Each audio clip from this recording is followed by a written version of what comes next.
Muchas gracias, presidente. Hablar de última, casi de última, estamos en la bancada progresistas en un debate de 2 días, con tanta expectativa, urgencia por la importancia del tema es difícil, porque pocas cosas nuevas quedan por decirse y la idea no es repetirlas. Lo que más me ha gustado de todas las intervenciones de mis colegas, nuevos, antiguos, estaban, no estaban, de los ciudadanos, a quien respeto mucho la voz de cada uno de ustedes porque sé sus circunstancias, no están aquí porque no tengan un mejor plan. Lo que más me gusta de todas esas intervenciones es el sentido común. Casos abundan, en el mismo edificio, en el mismo piso, con los mismos metros, del mismo estrato, ¿por qué el vecino paga X y el otro Y? ¿Por qué llegaron dobles los recibos? O sea, razones y sentido común, lo decía el empresario, lo han dicho aquí muchos ciudadanos. En derecho las cosas se deshacen como se hacen, y ahí es cuando el sentido común empieza a tener problemas. Aparecemos los abogados. Y los abogados empezamos a enredar y a dañar eso tan obvio y que debe primar siempre, el sentido común. Los funcionarios públicos son eso, funcionarios públicos están de paso, los servidores públicos también lo estamos.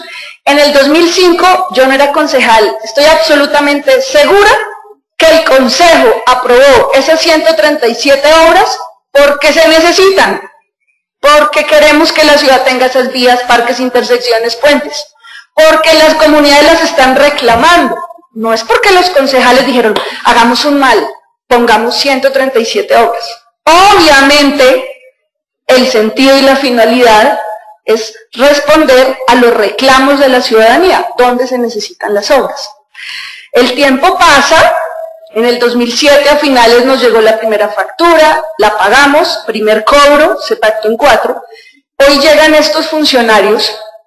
¿Puede la señora directora del IDU llegar y aplicar su sentido común y dárselas temperadora por encima del Consejo de Bogotá y decir, ¿quién sabe ellos qué hicieron en el 2005? Mal, lo voy a hacer yo, que yo sí sé y yo sí lo sé hacer bien. Señora Lidu, si usted hace eso, yo misma la empujo a la cárcel, porque usted es una funcionaria pública que tiene que cumplir las normas y cumplir lo que la máxima autoridad de Bogotá, sorpresa señores ciudadanos, es el Consejo de Bogotá, determina. De modo que los defectos que en estos 8 años le hemos detectado al acuerdo con buena intención, con buena lógica, necesitamos y queremos las obras, los tenemos que corregir juntos. Eso implica los funcionarios de turno.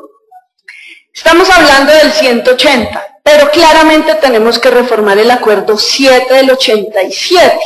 Carlos Vicente dice que en ese estatuto de la valorización se planeaban obras con proyección bienal. 2 años. ¿Saben por qué? En esa época, los alcaldes de nuestro país se elegían por un periodo de 2 años.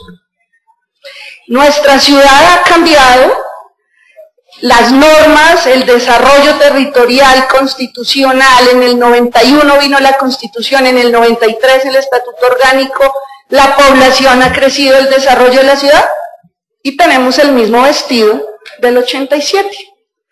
Mañana, cualquier norma para corregir el acuerdo 180, adivinen con qué vestido lo tenemos que hacer. Con el del 87, el acuerdo viejito, creo que muchos aquí estaban en la infancia. Entonces, las cosas se deshacen como se hacen, o de lo contrario, estamos induciendo y exigiendo abusos, arbitrariedades, y que ellos, por su iniciativa, digan, ah, yo corrijo este articulito que está mal, pues resulta que violan esa ley. Entonces, perdón que diga cosas que me interesa por el sentido común que debe primar. Mucho se ha dicho, la valorización es un instrumento que sirve, necesitamos y hay que proteger. No vamos a vender el sofá. Lo que está mal no es la valorización. La avenida Boyacá, la calle 134, la Cali, se han construido con valorización. Si no recurrimos a estos instrumentos, que son una contribución temporal, ocasional, lo corriente son los impuestos, lo fijo, cada año sabemos del predial. Las contribuciones como esa tienen una destinación específica y son temporales. El eje ambiental lo construimos gracias a la valorización. ¿Cómo fue la historia? Antanas Mockus, con el acuerdo 23 del 95, promovió 4 obras en Ciudad Salitre, chuleado. Salieron muy bien. Ahí tenemos un sector consolidado, mejorando, calidad de vida, etc. En el mismo acuerdo 25, en el mismo año, 44 obras. Lo recordaba Antonio Sanguino, ya en el gobierno de Peñalosa se modificó con el acuerdo 9, ¿por qué? Se sacaron unas obras, se introdujo un tramo de la Cali y se arregló, adivinen qué, el presupuesto. Hubo fallas en el cálculo de las 44 obras y fue necesario financiar 79.000 millones adicionales. Yo creo que Orlando Parada está en el colegio todavía en esa época, no estaba por acá. Hay 2 obras que no se han terminado de la valorización del 95. Han visto sobre la calle 45 entre la 7ª y la 13, las casas antiguas relativamente que por fin se están derrumbando y se va abriendo espacio para espacio público. Esa obra es de valorización del 95. Estamos terminando la ejecución de esa valorización. Eso no es un consuelo para, bueno, entonces repitamos el modelo. No, es para demostrar con ejemplos lo que hemos vivido como ciudad por defectos y dificultades para, por ejemplo, compra de predios en ese caso. La 11, la historia del Cantón Norte. Llegamos al acuerdo 180. Antanas Mockus en su segundo gobierno intentó, trajo varias veces aquí un proyecto de valorización que no prosperó. Algunos de ustedes estaban, otros no. En el gobierno de Garzón reintentó, el proyecto creció, maduró, tuvo las variaciones propias de esta institución política y concluyó en 4 fases. Innovación, ya no íbamos a hacer algo más pequeño como lo que se había hecho en los años anteriores, sino nos triplicamos, casi cuadruplicamos, en obras y por tanto en tiempos. Entonces dijeron, vamos a jugárnosla en 4 fases, del 2007 al 2015. Pues vamos desfasados, y además del incumplimiento que no se han terminado en la fase 1. Ejemplo en la fase 1, 3 obras claramente incumplidas que con toda la razón nos indignamos como ciudadanos. En la 116, Los Andenes, jugó la corrupción. La tal empresa Mauros Food, Julio Gómez, se robaron una parte de la plata, una obra de valorización. Eso es cierto, y parte de la rectificación que tenemos que hacer implica por conocer esos defectos. En la misma fase 1, en Villamayor, cayó también preso un segmento, una obra de los Nuli. 2 obras de fase 1 en corrupción. Ahí tiene que operar la justicia, tiene que decir quién se robó qué, cuánto y responder por ello. El distrito, repetir, perseguir. Ahí van 2 obras de fase 1 en corrupción. Una tercera obra pésimamente calculada. Pésimamente calculada. Vamos a hablar del pulpo. El vicepresidente Horacio Serpa hablaba del pulpo de Puente Aranda, que consiste en renovar los puentes que necesita nuestra zona industrial. ¿Saben cuánto cuesta intervenirlos hoy? Casi 250.000 millones. ¿Saben en cuánto lo presupuestaron en el 2005? En 25.000. Ese tipo de errores son los que tenemos que corregir ahora. Porque si no, esto es una bola de nieve. En 2 años volvemos a cobrar, volvemos a protestar, volvemos a parar y la historia sigue. Entonces es estructural la solución que tenemos que adoptar acá. Y eso pasa por enfrentar ese acuerdo 180, en qué debe mantenerse y qué no. El plan de obras, cuáles deben aplazarse o pararse para tener clara la financiación. Arriba, luego, las que se hicieron, fase 1 del acuerdo 180 costó 115.000 millones de pesos adicionales a lo presupuestado. ¿Por qué? Porque se hizo al ojo, sin estudios y sin diseños. Eso lo tenemos que corregir o lo vamos a repetir. Hoy tenemos un déficit para esta fase polémica en recaudación de 380.000 millones. Déficit quiere decir que aunque todos pagáramos, incluyendo esas facturas que por supuesto deben reclamarse y revisarse, quedan pendientes 380.000. Y adivinen que El acuerdo 180 prevé que el próximo año llegue otra factura. El próximo año, para esta época, nos debe llegar otra factura que puse entre comillas la cifra en la que calculamos el déficit de esa fase 3. Otros 400.000 millones de pesos. Entonces, la valorización que en 2005 se calculaba para 2.100.000, ya vamos por mal cálculo, por mala ejecución, por corrupción al menos en 2 obras, en un déficit de 780.000 millones. Faltan datos de otros municipios, o sea, de la fase 4. Esta valorización estará vigente hasta el 2019, desde el 2005 hasta el 2019. Este y el próximo gobierno tienen que cumplir lo que el Consejo ordenó en el 2005. Y repito, lo ordenó con buena intención, porque las obras se siguen esperando. Aquí voy a ser más rápida, los problemas del 180 ya se han dicho, la capacidad de pago. Y aquí yo quiero que dimensionemos el reto y la dificultad. El IDU yo quiero que explique, cuando tome la palabra después de los ciudadanos, cuál es el esquema con el que está haciendo la atención de las reclamaciones. El solo hecho de presentar una reclamación suspende los términos por un año. Necesitamos que ustedes desde la administración redoblen esfuerzos, amplíen esfuerzos, que agotemos todos los canales para que cualquier ciudadano que sienta que su cobro es exagerado, injusto, mal calificado, absurdo, que no puede pagar, pueda reclamar. Pero hay una realidad. Del 1.700.000 predios a los que les es procedente esta reclamación, esta contribución, se facturaron 1,5 millones. ¿Por qué esos 200.000 de diferencia? Porque aplica el artículo que trae el 180 para estratos 1 y 2. Cobros hasta de 65.000 pesos. 1.500.000 facturas sí nos llegaron a la casa. De esas facturas, espero, señora del IDU, que nos actualice a corte que tenga, ojalá del día de ayer, cuántas reclamaciones se han presentado. Y tenemos que ser exhaustivos y generar todos los canales para que lleguen todas las que sean necesarias. Hasta antier ascendía a aproximadamente a 15.000 personas reclamando. Necesitamos que si son 40.000, pues sean 40.000.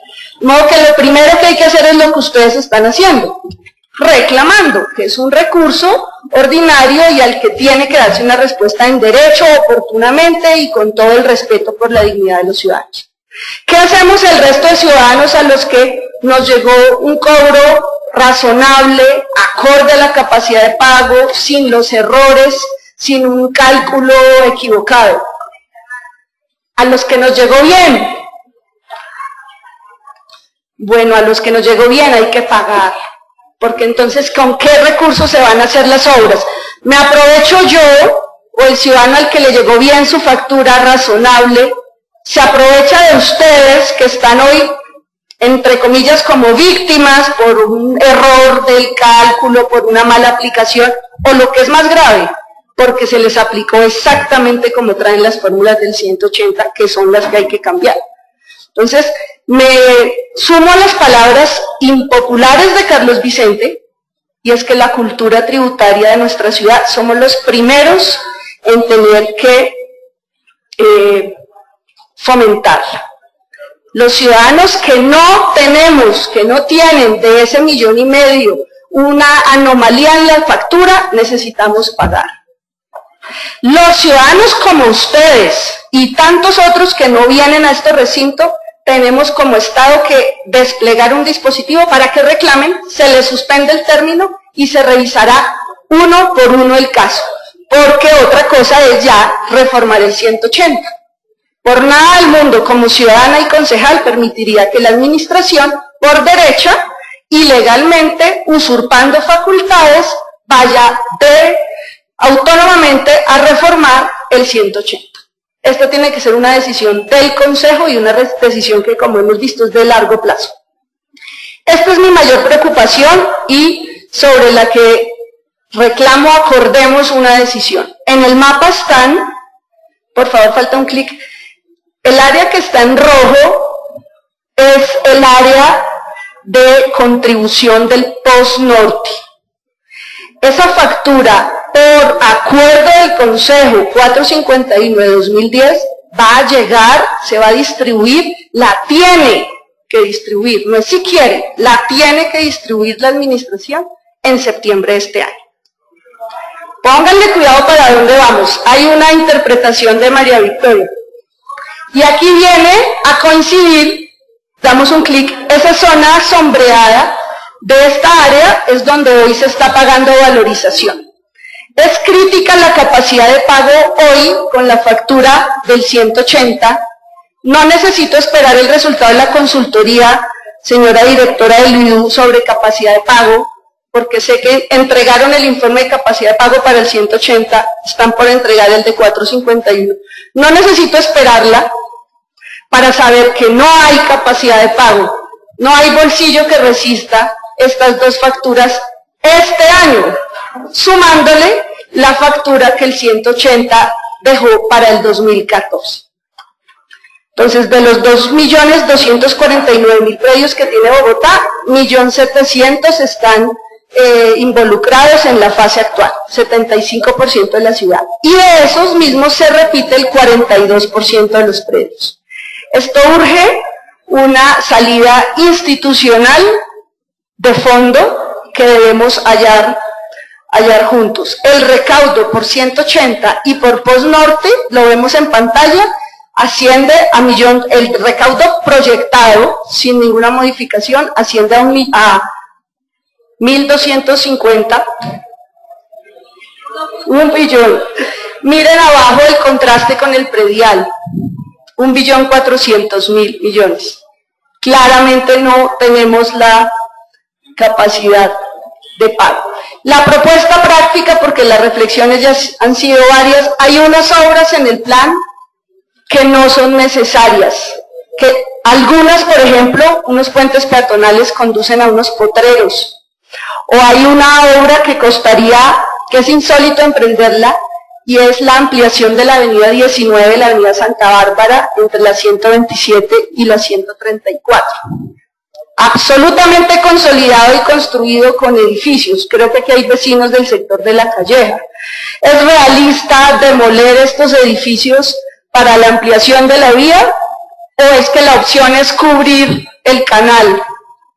Según los diseños y el reporte es tumbar los edificios. Entonces hay algunas de las obras. Mucho se ha dicho aquí, la avenida Bosa en Puente Aranda, de verdad la deben pagar los vecinos únicamente Puente Aranda, la ciudad de Cali en estrato 2 en Bosa. Nos vamos a servir todos, toda la ciudad, el comercio, las exportaciones, ¿deben financiarla a los vecinos del barrio? Por supuesto que no. Valdría la pena saber las consideraciones que en el 2005 tuvieron. Lo importante es que una vía de esa dimensión del impacto general no la paguen solo los vecinos del barrio estrato 2 en Bosa. Aplazar el cobro nos da oxígeno, alivia la situación, alivia el bolsillo, pero es correr el sofá.